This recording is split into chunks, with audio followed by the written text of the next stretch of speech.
Welcome back to the Deep Dive. Today we are strapping in for a high seas investigation that really proves the biggest stories in global politics aren't always fought with missiles.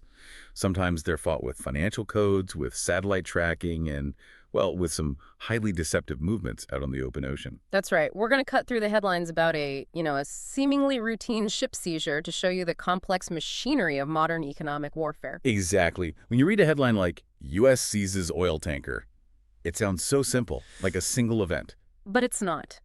As the stack of sources we've analyzed clearly demonstrates, this one action is really the culmination of months, maybe even years, of intelligence work, of legal maneuvering, and, a technological arms race that's being played out between those who enforce sanctions and those who are trying to evade them. And our mission today is to take that specific incident, the U.S. capturing this Russian oil shipment, and use it as a powerful case study.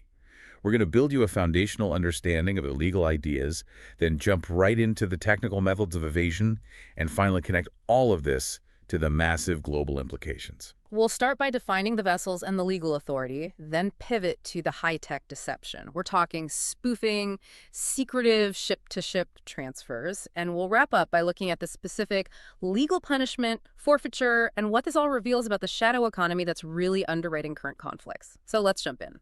Okay, let's start where the action begins, out on the ocean, with the physical infrastructure that carries the world's energy. We really need to define what a tanker is. The tanker is the central object here. And these aren't just large ships. They are specialized, massive vessels engineered, for one thing, to carry colossal quantities of liquids. Usually oil and natural gas, right? Exactly. Crude oil, refined petroleum, or liquefied natural gas, LNG. They move it across thousands of miles of ocean. The one in our sources, it's likely a VLCC or a Suezmax class. VLCC meaning? Very large crude carrier. Right. And the scale is just, it's almost impossible to comprehend. When we talk about a fully loaded supertanker, we're talking about a capacity that often exceeds 2 million barrels of oil. It's staggering. To put that in perspective for you, that single shipment represents a value that can easily be in the hundreds of millions of dollars. It's not just freight then. It's national wealth moving across the sea. The tanker is, in a way, a massive floating bank account for energy. A floating bank account. I like that. And because of that immense financial value, the action taken against it is so consequential. While the media might say the ship was captured, the formal, precise legal word used by agencies like the Department of Justice is seized. That's SEIZED. And that legal distinction is everything, isn't it? Capture makes it sound like a military takeover, something forceful. Right, like pirates or naval battle. But seizure tells you that the action was performed under a specific legal authorization. It's often based on maritime law, which grants the government the right to take control. So the U.S. government didn't just sail out and grab it. They executed this seizure based on a warrant, a legal finding of probable cause. Absolutely.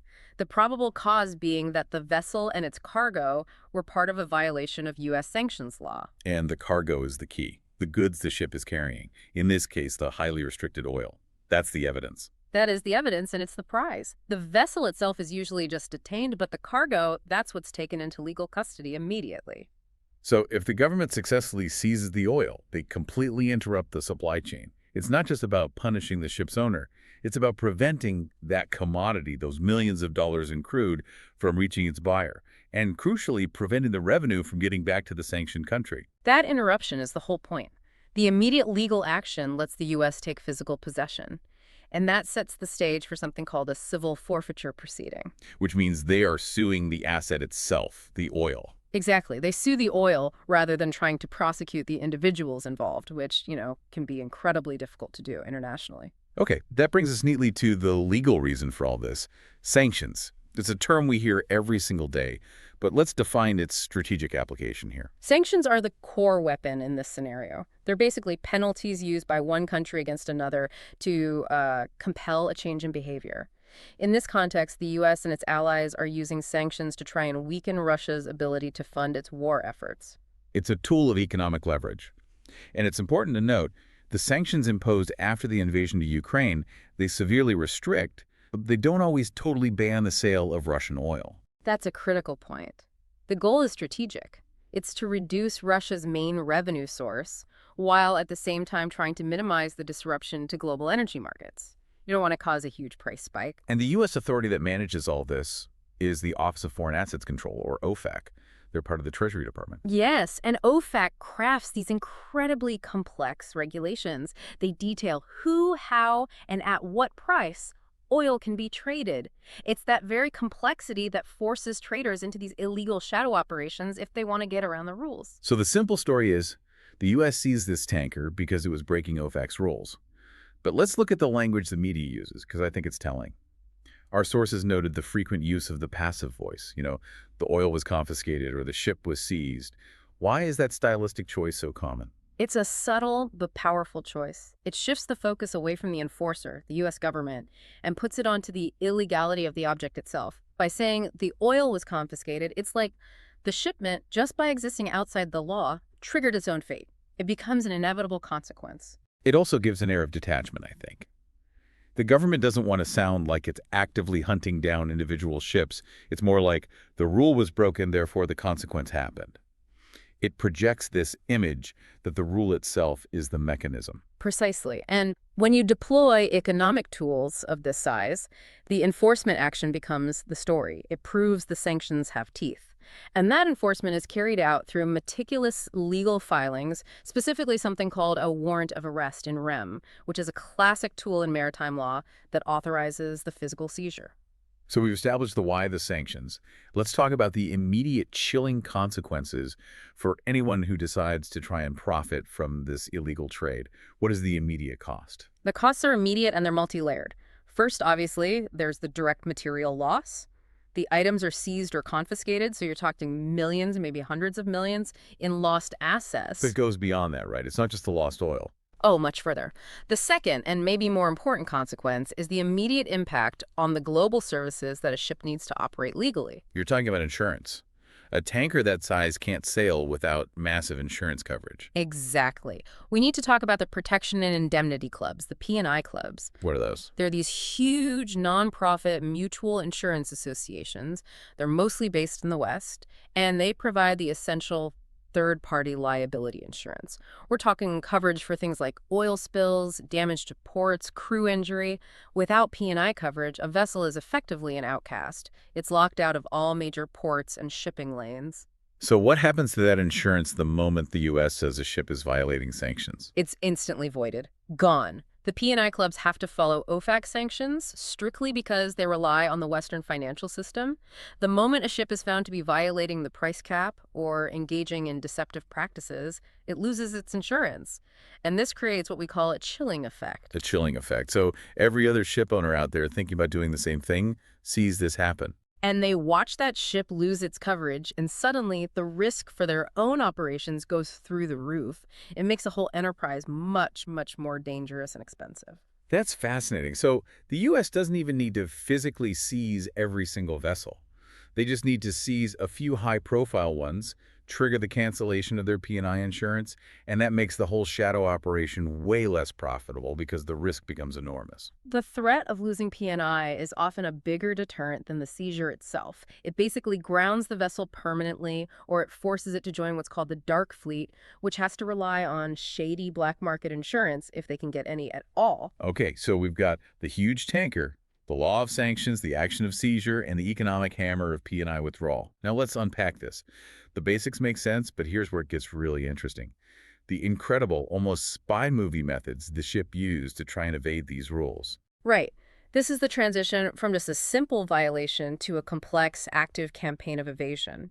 And this is where intelligence agencies start looking at real-time telemetry data, not just banking records. So standard maritime practice requires every commercial ship to have an automatic identification system, or AIS, transponder. Yes, and it's vital. It broadcasts the ship's identity, its course, speed, its exact GPS location. The entire global maritime safety system relies on AIS being honest. And in this case, that honesty was completely absent. Completely. The illegal tactic they used was spoofing. To spoof is to trick or deceive, but technically, in this context, it means actively transmitting false data, specifically fake GPS coordinates to mask the ship's true location. Wait, I need to understand the difference here. Just turning the AIS transponder off going dark is already a huge red flag for authorities, right? Yeah. So why go to the trouble of spoofing? That is a critical distinction. Going dark is suspicious, yes, and authorities now have very sophisticated algorithms and satellite intelligence designed to spot ships that do that. Spoofing is the next step in the evolution of deception. How so? A spoofing signal generates a clean, plausible AI's track that an automated system just assume is legitimate. It doesn't look like a ship that's hiding. It looks like a normal ship going about its business. So the enforcement agency is looking at their tracking screen and they see a ship sailing innocently near, say, the Canary Islands, Yeah. a normal trading area. But in reality, that same ship is physically thousands of miles away, conducting an illegal oil transfer deep in the South Atlantic. It's a digital decoy. It's a digital decoy, exactly. And the sophistication is considerable. It requires special hardware, knowledge of GPS signal manipulation, and often they'll use coordinates that place the fake ship in really heavily congested areas, which makes it much harder for a human analyst to spot the anomaly among thousands of other ships. The sources called it deceptive practices, which highlights that this was a deliberate, high-tech act of hiding the truth. It was. But if they're broadcasting a false signal, how did the enforcement agencies even catch them? This is where the counter-technology comes into play. The cat and mouse game. It really is. We're seeing this fusion of intelligence gathering with maritime enforcement. The U.S. and its allies are relying more and more on technologies like synthetic aperture radar, or SAR. How does that work? Well, AIS relies on the ship being honest. SAR satellites are passive. They just image the ocean surface day or night, even through clouds, and they identify the physical location of the ship based on its radar signature. It's a photograph from space, essentially. So the satellite sees the physical ship at point B, but the AIS data says the ship is at point A. That discrepancy immediately flags the vessel. It does more than flag it. It proves it. Huh? That's the verifiable data point that likely supported the legal seizure warrant. It provides irrefutable evidence of fraud. Spoofing is a high-risk gamble then. If the satellite sees you, the lethal hammer falls much faster because the proof of intentional deception is just overwhelming. Right, and that electronic deception is almost always paired with a logistical cover-up. The most common one is the ship-to-ship transfer, or STS. And this is as critical to hiding the oil's origin as spoofing is to hiding the ship's location. It is. The STS process is, well, it's highly technical, and if you do it improperly, it's incredibly dangerous. Describe it for us. It's more than just two boats pulling up alongside each other. Oh, much more. It's the literal transfer of millions of gallons of oil from one tanker to another, while both are either anchored or moving slowly on the high seas. It requires specialized equipment. You need these massive pneumatic fenders to keep the two colossal hulls from crashing into each other, and you need incredibly robust, high-capacity hoses to move the cargo. And the primary purpose of all this, for these illicit actors, is basically money laundering at sea. That's the perfect way to put it. It creates a break in the chain of custody.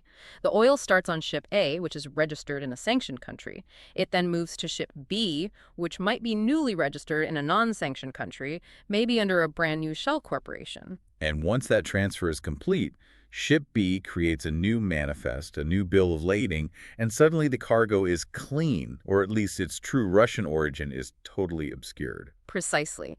The oil that left the sanctioned port is no longer legally identifiable by its origin on the paperwork. This makes it much easier to sell on the open market. They are trying to evade detection, using layers of corporate and physical maneuvering.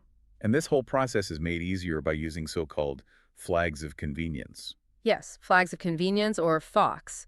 These are registry systems offered by certain nations, often small island states, that let foreign-owned vessels register cheaply, with almost no regulatory oversight. It just creates more layers of bureaucratic confusion. You know, I can't stop thinking about the sheer risk of an STS transfer. You have this highly volatile crude oil, two immense ships, potentially rough seas, and you mentioned these ghost ships are often older and poorly maintained because they can't get legitimate service. The risk of an explosion or a massive oil spill must be astronomical. It is. It's a deliberate acceptance of a huge environmental and human safety risk, all in exchange for a massive profit. The reason they do it is at the profit spread. The difference between the discounted price they buy the Russian oil for and the high price they sell the laundered oil for is big enough to cover the immense risk. Which brings us to the financial linchpin of this whole thing. Yeah. The price cap. This is where the sanctions get really clever. The price cap is arguably the most sophisticated part of this entire sanctions regime. It's a mechanism designed by the G7 coalition to do two contradictory things at once. One, keep Russian oil flowing to avoid a global energy crisis. And two, choke off the Kremlin's revenue from that same oil. A cap is an upper limit. So if the oil is purchased above this price that's set by the G7, the transaction is illegal. Yes, but the enforcement mechanism is the key. It doesn't rely on navies policing every single transaction. It weaponizes the Western service economy. The rule is simple. You can only use Western services like European insurance, UK financial services, Greek shipping, if the oil transaction price is certified to be below the price cap. So if the oil is sold at, say, $65 a barrel, and the cap is $60, just like that, the seller loses access to 90% of the legitimate global financial and insurance infrastructure. Poof. It evaporates instantly. And the way this price is certified is through the use of attestation forms. A legal document. A legally binding document. Western insurers and financiers require the buyer and seller to sign this attestation affirming the price was below the cap. If that document is later proven to be fraudulent, the penalties are immense and the cargo is subject to seizure. So this explains why the STS transfer is so critical to the whole evasion scheme. It's everything. If they can successfully transfer the oil and forge a new bill of lading, they can then create a fraudulent attestation. They can claim the new oil was bought from a different non-sanctioned seller at a price below the cap. Exactly. And for the Department of Justice to seize this tanker, they had to prove that the original sale before the STS was done above the cap and that all the new paperwork was fraudulent. Which requires that meticulous financial surveillance we talked about, connecting a wire transfer to a price point and connecting that evidence to the physical product seized on the high seas. It's a level of enforcement that forces the illicit traders into immense complexity. It raises their costs, which is really the definition of successful economic warfare. So if we connect this technical deception back to the bigger picture, the legal results of getting caught are, well, they're designed to be absolute. Absolutely. The enforcement agencies want maximum impact to signal that this high-tech evasion strategy is failing, and the ultimate legal result is the permanent loss of the asset. Right. The U.S. Department of Justice doesn't just issue a fine. They are seeking the forfeiture of the cargo. And forfeiture is the specific, heavy legal mechanism that provides the financial pain. It's the legal term for when an owner loses their property permanently to the government because the property itself was involved in a crime. And you mentioned this before, but it's often a civil action in rem, which is Latin for against the thing. Why is that phrasing so important?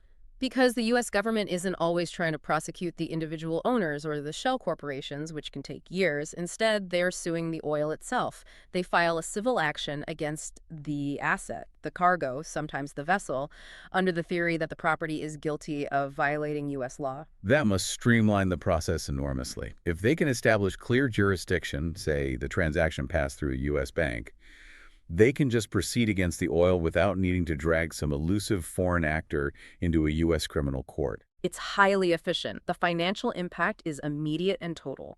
The original owners lose millions. The government takes the property, the oil is sold at auction, and the money generated goes into a U.S. fund. And that money is often earmarked for specific uses, isn't it?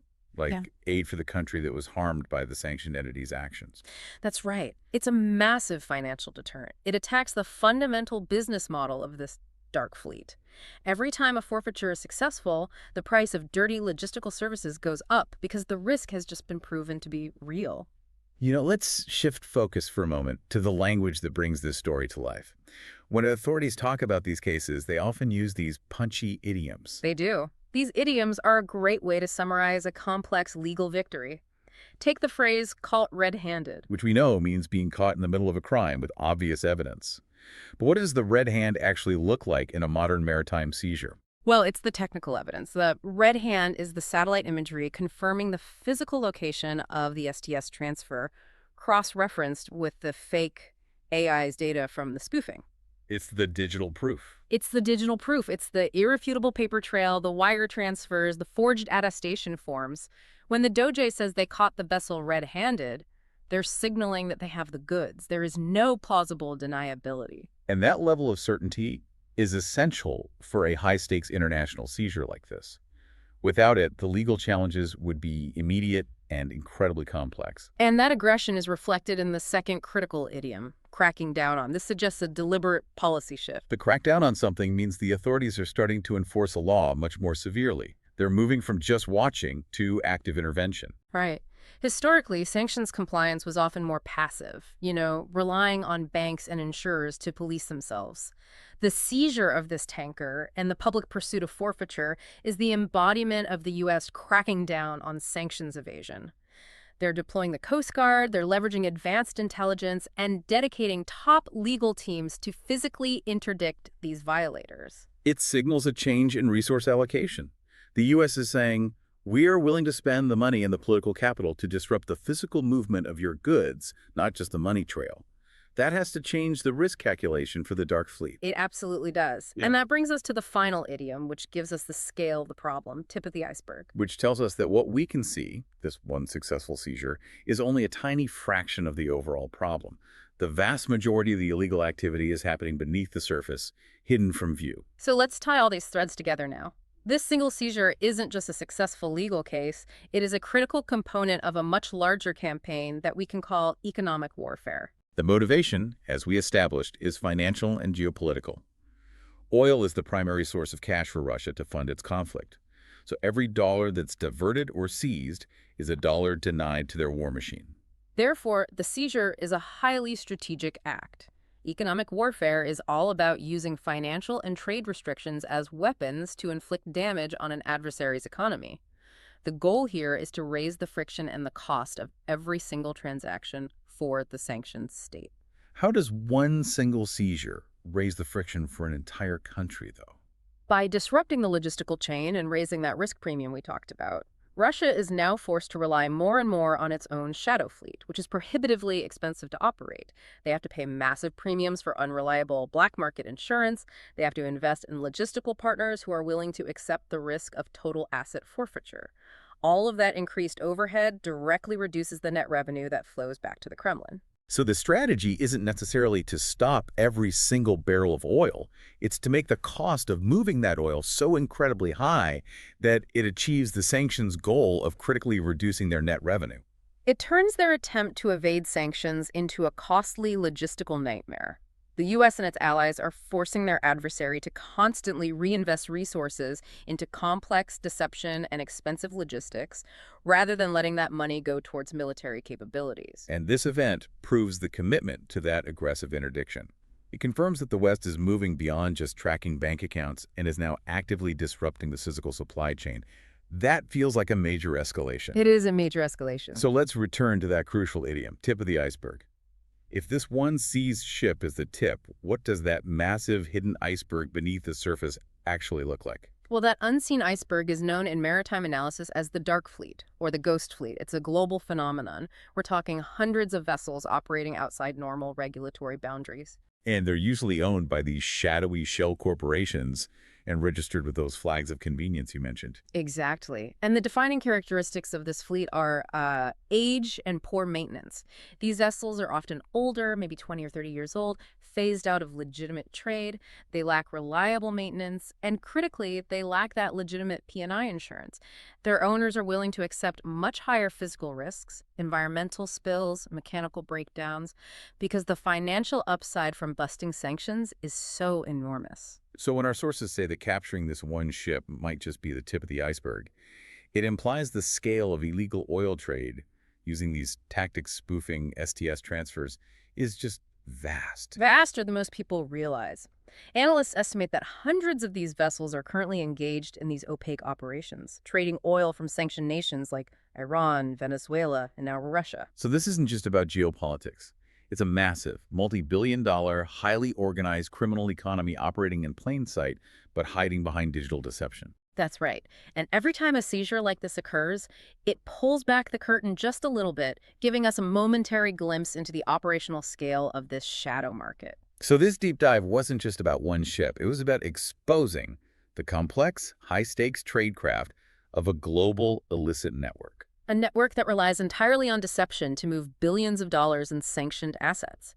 And this is why understanding the terms we've discussed, AI spoofing, STS, attestation forms, is so critical. They are the vocabulary you need to interpret this ongoing battle. This has been an incredibly detailed exploration. We've covered everything from the sheer size of these vessels to the most sophisticated methods used to try and outwit global surveillance. Let's just do a quick recap of the essential toolkit we've built. We defined the monumental physical asset as a tanker, and we clarified that the formal legal action was a seizure, triggered by a violation of complex sanctions. Then we got technical.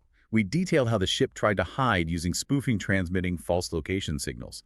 That was coupled with ship-to-ship transfers to create a fraudulent bill of lading and legally evade detection.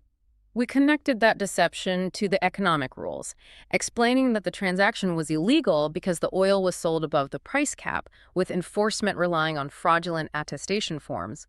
Failure led directly to the permanent legal punishment of forfeiture. And finally, we wrapped it up with a geopolitical reality. The ship was caught red-handed during a time when the U.S. is cracking down on evasion, which signals this is likely just the tip of the iceberg in a larger campaign of economic warfare. And by understanding this specialized vocabulary, from SAR satellites to P&I insurance, you are now equipped to read the international news about this stuff with much greater confidence. You can see the mechanics of the conflict, not just the headline. And that really is the goal of the deep dive, turning these complicated, high-stakes stories into accessible, operational knowledge. Thank you for joining us for this investigation. And this all raises an important question for you to think about. If high-tech evasion methods like GPS spoofing are rapidly becoming common, and if this dark fleet continues to grow, what new, even more aggressive methods will countries be forced to use to police the global movement of goods? Will the future of trade monitoring rely more on pure signals intelligence and autonomous systems? And, how will that further blur the lines between routine trade regulation and covert intelligence gathering? The sea lanes have truly become the new frontier for electronic espionage. Something to think about. Welcome back to the Deep Dive.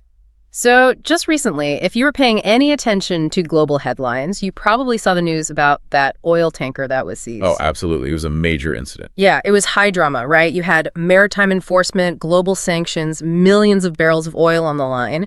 It really grabbed the world's attention for a moment. It did. And it was a very clear example of a targeted interdiction.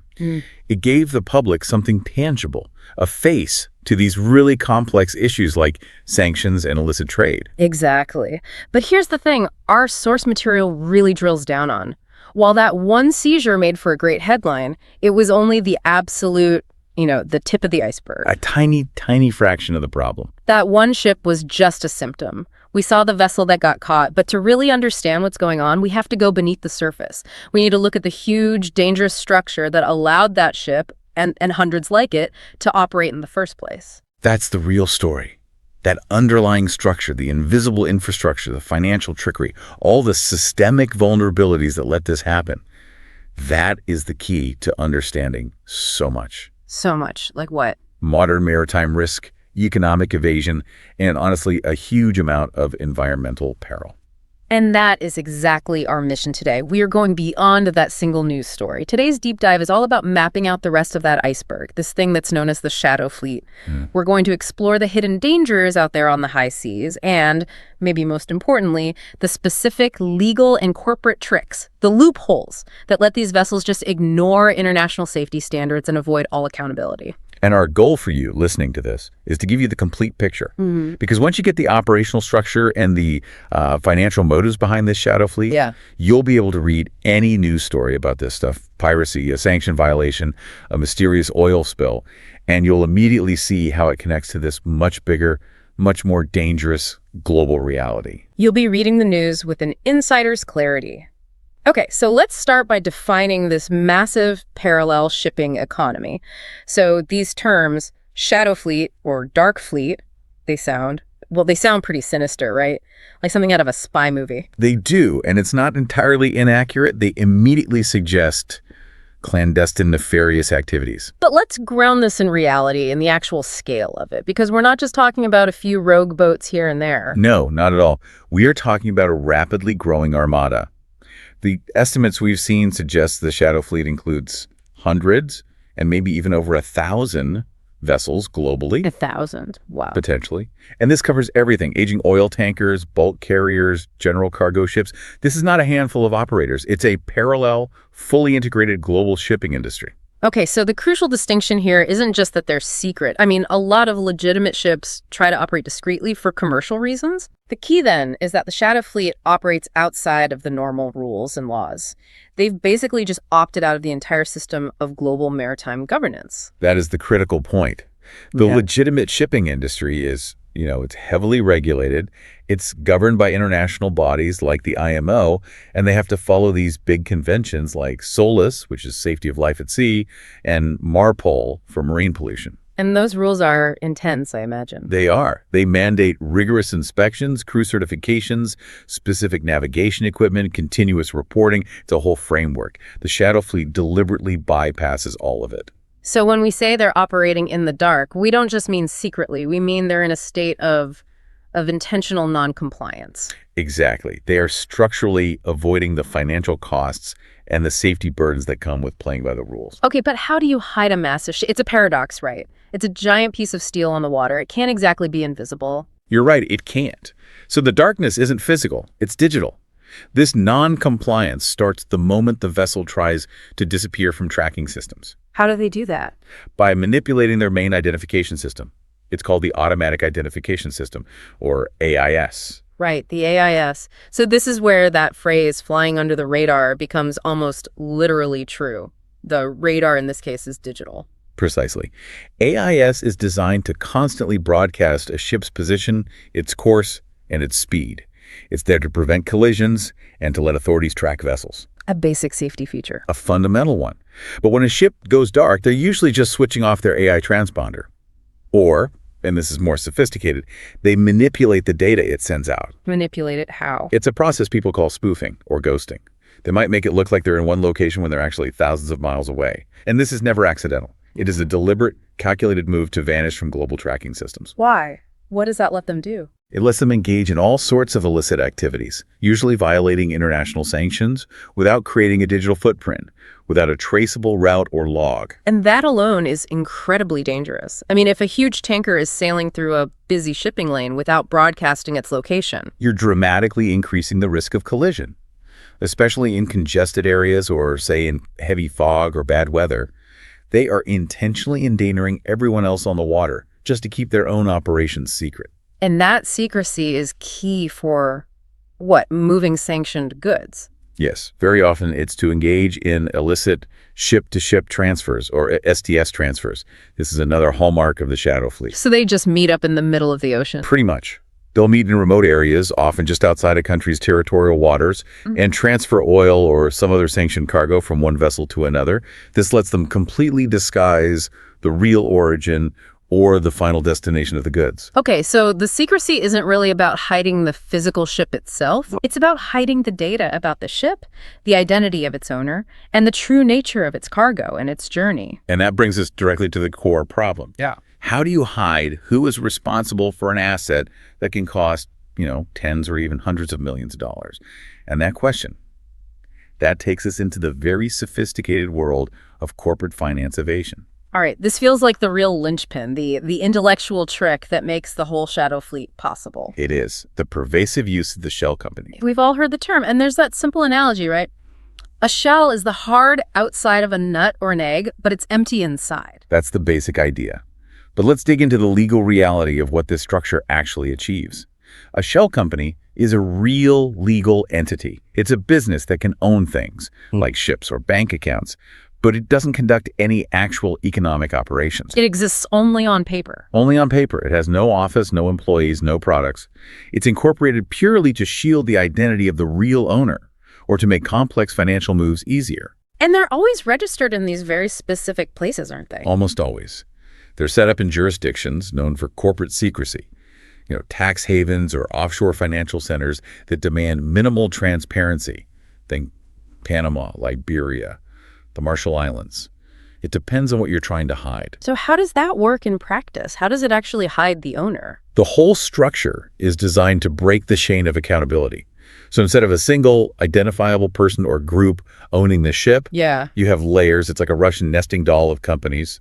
Shell Company A, registered in the Cayman Islands, might own Shell Company B, which is registered in Cyprus, which then finally owns the actual oil tanker. Wow. And trying to peel back those layers must be a nightmare for investigators. It's nearly impossible. This whole system relies on a concept called beneficial ownership. Now, in the legitimate business world, there's been a big global push to force company registries to list the actual person, the human being, who ultimately benefits from or controls the company, the beneficial owner. But the shadow fleet operators have found ways around that. Oh, they exploit every single crack in that global transparency effort. They use something called nominee directors. What are those? They're often lawyers or accountants in that jurisdiction who are hired to lend their name to dozens, sometimes hundreds of these companies. They're the director on paper, but they have zero real decision-making power. So they're just a front. A legal front. So when authorities try to penetrate these layers, they just hit a wall of legal complexity and, crucially, international jurisdiction limits. So let's walk through that. An investigator in, say, Germany tries to find the real owner of a ship that was caught smuggling. Right. They follow the paper trail, and it leads them to a holding company registered on some distant island nation. Right. And the only director of that company is a local lawyer who is just acting as a front for another anonymous company, which is registered somewhere else entirely. And that creates the investigative dead end. The paper trail is technically legally compliant within that one country's laws, but it's functionally completely opaque from a global perspective. So the person who actually put up the money, the one making the operational decisions, the Mr. Big of the whole thing, they remain totally shielded. Completely shielded from having their assets seized or from any criminal liability. What's so, I guess, clever and sinister about this is that it uses legitimate corporate law against the regulatory system. That's the genius of it. It's not necessarily illegal to structure your company ownership this way. In many places, no. But when the only reason you're doing it is to enable illicit trade, to get around sanctions, and to violate safety rules, the corporate structure itself becomes a weapon. It absolutely does. And this anonymous financial architecture, it lets them do things like, well, they can buy sanctioned oil at a huge discount and sell it on the black market. They avoid all the normal market rates and the massive insurance costs that legitimate operators have to pay. So their profit margins must be enormous. Huge. And those margins come precisely because they have successfully externalized all of their risk. They've pushed the risk onto someone else. Onto everyone else.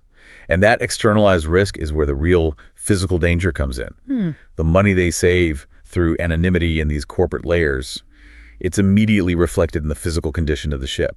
We're moving from financial engineering to catastrophic physical neglect. Okay, so we've established the why. The whole shell company structure is driven by this need for extreme cost-cutting and opacity. Anonymity. Exactly. But on a ship, cutting costs isn't like saving money on office supplies.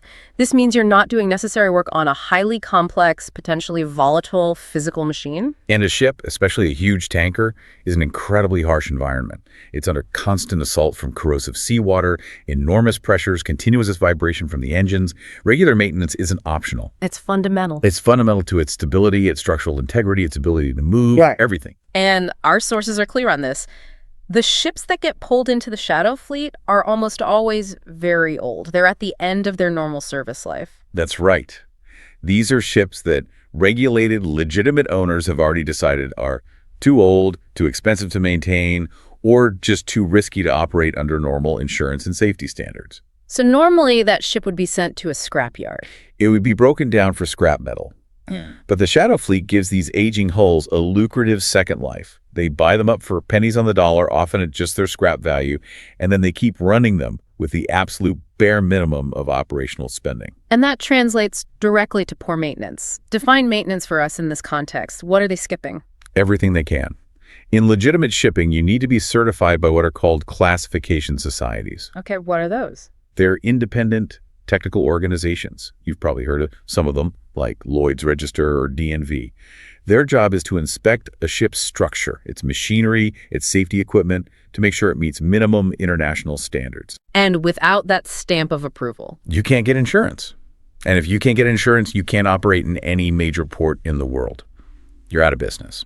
But the shadow fleet finds a way around this. They do. They just avoid the reputable classification societies.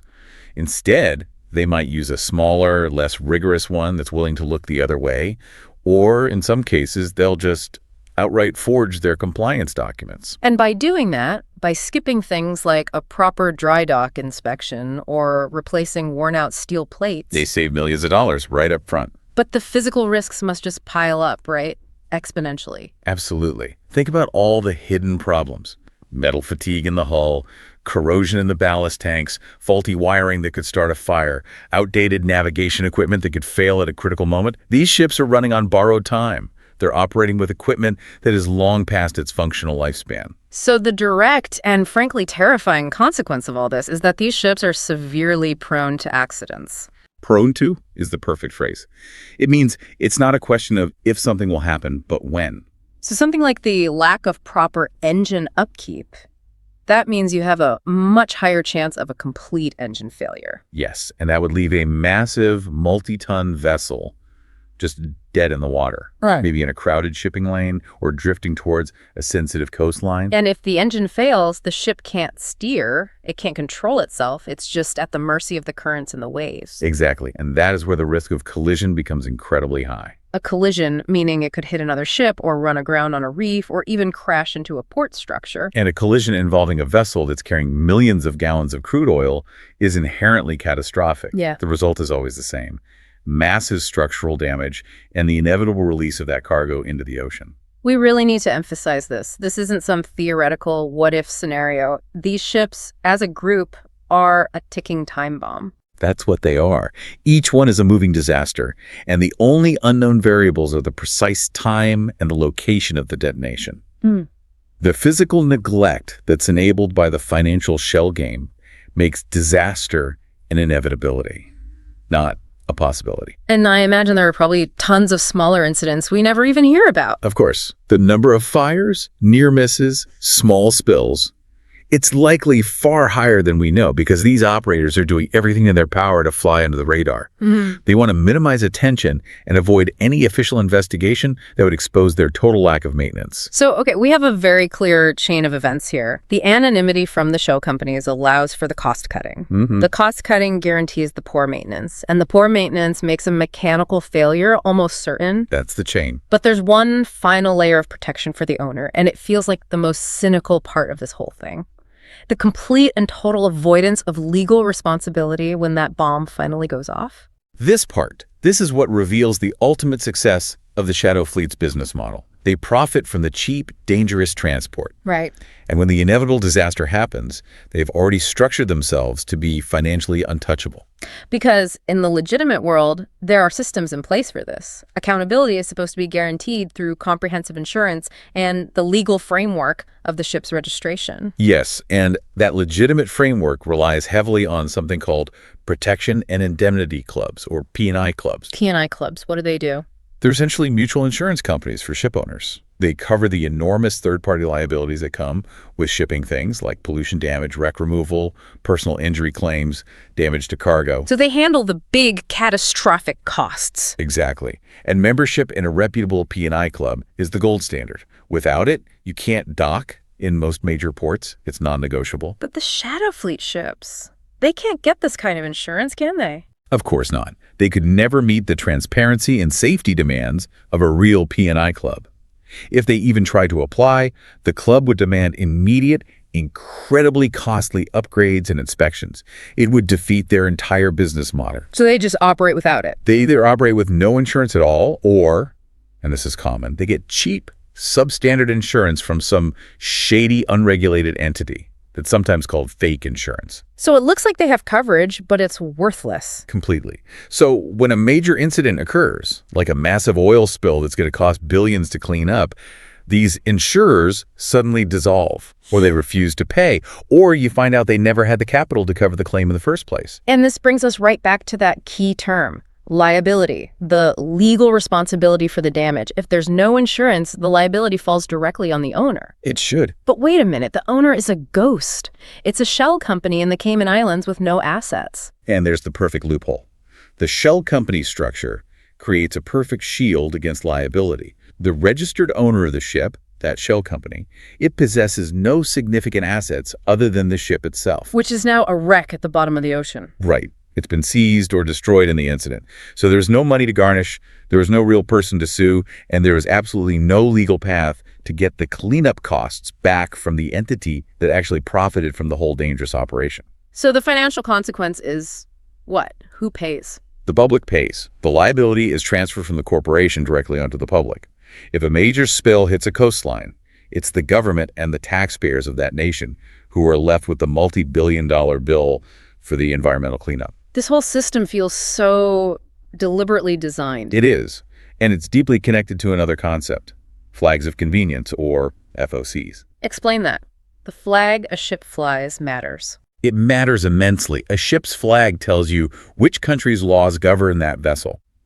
FOC states they offer very low registration fees, minimal taxation, and this is the crucial part for the shadow fleet, very, very limited oversight of safety and labor standards. So they're basically selling regulatory negligence.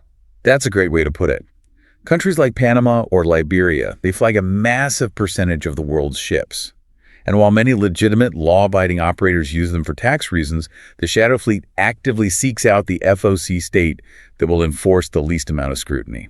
Which brings us to the problem of enforcement on the ground. You run into that phrase, to turn a blind eye. Yes, because even with all these international bodies, the immediate responsibility for inspecting a ship falls to something called port state control in the countries where these ships actually try to dock. And the source material points to a really painful reality here, that sometimes authorities on the ground willingly ignore the obvious dangers these ships present. Why would they do that? Money. Pure economic pressure. A major port generates a lot of revenue from docking fees, pilotage, bunkering, which is refueling. I see. And when local economies are dependent on this maritime traffic, the incentive to enforce strict safety standards, which would mean blocking that ship and losing all that revenue, is severely diminished. So a local port official, even if they suspect a ship has fake insurance or is dangerously unmaintained, might make a cynical calculation. They make a calculated decision to look the other way. They take the immediate cash injection from the ship while pushing the catastrophic risk off to some later date or to some other port's problem. It creates a whole system of complicity then. It's a systemic environment of complicity. The flag of convenience states turn a blind eye by having lax safety standards, and then the local ports turn a blind eye by prioritizing revenue over enforcement. The shadow fleet just thrives in this regulatory vacuum, constantly exploiting the gaps between different countries' jurisdictions. It's the ultimate moral hazard. It's a system that's perfectly designed to maximize private profit while completely socializing the catastrophic environmental risk. Okay, this has been a really detailed look, moving from these anonymous financial layers all the way to the physical destruction they cause. It's a lot to take in. It is. So let's take a second to connect these specialized concepts back to the bigger picture for you, the listener. We've shown how this language of evasion, these specific terms, perfectly describes how the shadow fleet operates, how regulators fail, and what the inevitable outcome is.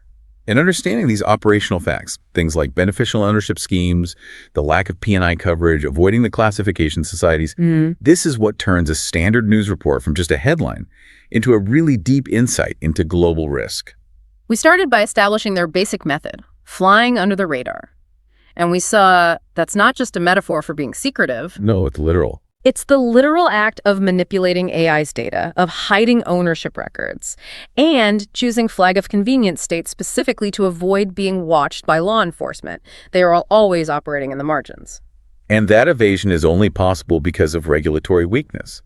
The fact that a port authority facing financial pressure can choose to turn a blind eye and let a clearly substandard, uninsured ship dock, that shows a profound failure in the global safety net. The immediate need for money wins out over the long-term need for safety and stability. Every time. And the result of that evasion and that regulatory failure is the unavoidable reality that these ships are, both individually and as a fleet, a ticking time bomb. That phrase is just perfect because it synthesizes the entire structural failure. We know a mechanical breakdown is coming because of the poor maintenance. We know the environmental damage will be severe. And we know the corporate architecture guarantees that zero liability will be paid by the people responsible. The only thing we don't know is the exact time. The only variable left is time. Okay, let's quickly recap the specialized terms we've brought in, the concepts that really elevate this knowledge beyond the headline. You're right. First, we defined the fake company that's used to hide the real people in control. That is the shell company. and it's often layered to the point of obscurity. We looked at the specific legal shield the owner uses to avoid paying for an oil spill. That legal responsibility is called liability. We detailed the official technical bodies that are supposed to certify a ship's safety and its structural integrity. Those are the reputable classification societies. And finally, that high-end mutual insurance structure these ships can't get, the one that covers massive pollution costs. Those are the protection and indemnity clubs, or P&I clubs. And knowing these specific terms allows you to see the exact points of failure. If you read a news report that says a ship was declassified or was operating without P&I insurance, you immediately know what you're looking at. You know it's a shadow fleet vessel, and you know the massive risk that comes with it. It connects every single piece of the puzzle. The financial trick, that anonymity from the shell companies. It's not some harmless administrative shortcut. It is the direct enabler of catastrophic physical danger. Poor maintenance, environmental disaster, and the transfer of billions of dollars in cleanup costs directly to the public. The shadow fleet exists because the global system for tracking money and enforcing accountability just hasn't kept up with how sophisticated these corporate evasion tactics have become. It exploits the jurisdictional gaps between nations, and it exploits the desperate financial needs of smaller port communities. It's a massive, overwhelming global challenge, but we want to leave you with one final provocative thought that goes beyond just the ocean. We focused really intensely on how effective the shell company is in this maritime context, right, where it's used to hide ownership of dangerous physical property, the aging oil tanker. And we've established that its main strength is its ability to create a financial firewall to protect against catastrophic, real-world liability. So, this raises an important question. The shell company is just a legal tool. It's a tool for separation and anonymity.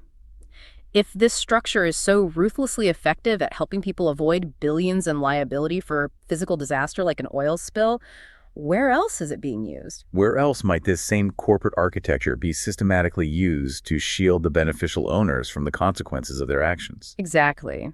Think about other complex, high-risk, high-profit industries, large-scale real estate development, aggressive financial speculation, or operations that involve highly regulated but dangerous materials. The mechanism is versatile.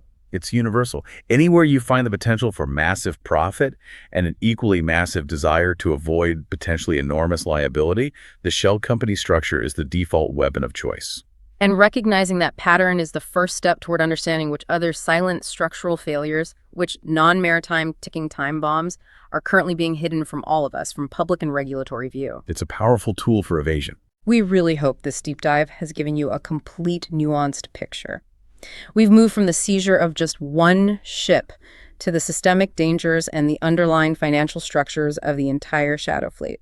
The next time you read the international news, keep these concepts beneficial, ownership, liability avoidance, regulatory failure front and center. The vocabulary of evasion is your strongest tool for critical thinking. It helps you understand the true costs of anonymity in our global economy. Thanks for joining us for the deep dive. We'll see you next time.